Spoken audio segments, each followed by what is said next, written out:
HighSpeed Rail connecting Chicago, Cincinnati, Cleveland. What is your position on that? There's been so much talk of that over the years in the city, and it's going to come back up again. It came back up on Facebook when I asked you guys some questions today. Mm-hmm. I fully believe in public transportation. I'm a big supporter. I wish by light rail we were connected to Chicago and to other cities in Ohio very much. I am of a different party than Governor Kasich. I'm a Democrat, he's a Republican. There are plenty of things we don't agree on. But really one thing that stands out in terms of things I've disagreed with him on is when he turned away almost $400 million in funding for rail to connect Ohio cities back when he first took office in 2011. Because I think that it would have been done by now. And I just think it would have been really critical to helping to catalyze some more light rail systems, frankly, in those cities it was connected to. And the opportunity to do it again, is it going to be too costly for us, do you believe, or do you think there's still an opportunity to get it done? Well, I think that we should never give up on the conversation. I think that, I don't know for sure, but that amount of money coming from the federal government is not soon going to be on the table again. It was during the stimulus. It was unfortunately a time when voters were especially skeptical of government projects, and so I understand in many ways it fell to just the kind of reactive nature of politics, and that's part of what defeated it ultimately.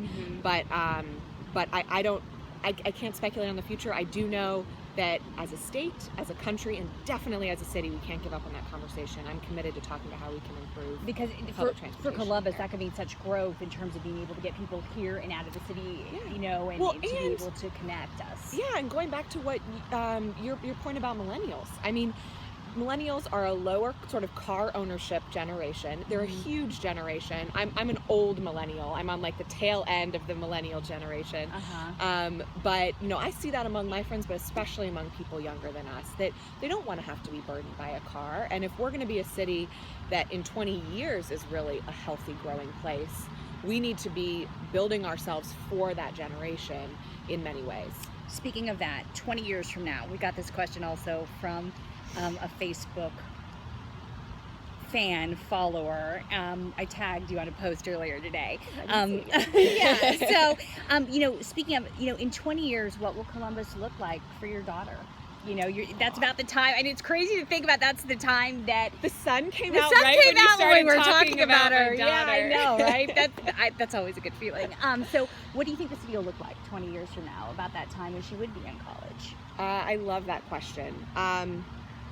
The city that I hope we have, and that I will constantly kind of keep in mind as my North Star if I'm elected to council, is a city where entering the middle, no matter what zip code you're born in, that zip code does not determine the opportunity that you get in life. Too often that's the case now. You're born into a zip code. Sometimes your life expectancy is determined by that, your education, your health. I want a city where everyone has access to the middle class, to building a life that they are happy to raise their kids in. So that, to me, is the ultimate North Star.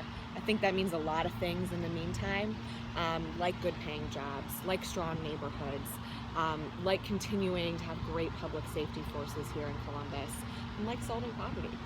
In which we were talking about some of the rates that we've seen recently in Franklin County, but there's ways to kind of counter that and what you're looking at. All right, a couple of quick fun questions. Your favorite spot to relax? Favorite spot to relax? If you relax. I know, very little of that. Although, right. I mean, probably my life looks like a lot more relaxation than yours, considering I don't have kids yet. Right? True. Get ready. The minute one kid comes in the picture, the relaxation time goes away. Somewhat. The most relaxing thing for me is taking a walk around, frankly, this area like Goodale Park. Yeah.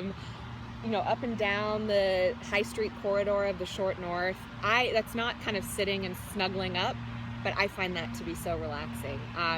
If the weather's not good, then really all I need is a really great book. Well, that's what I was going to ask on a rainy day, kind of how that looks. And then also your favorite restaurants. Favorite restaurant, Bazzi Italia. Oh, yeah. I love Bazzi Italia. I've not been to Bazzi, but I've heard so many good things about that. best place to take kids, or the place you're thinking that is going to be really fun to take your daughter? I am so excited when she's old enough to take her to the fountains at the park outside Milestone 229. Yes. And to play in that. I just think it's so adorable when I see kids doing that.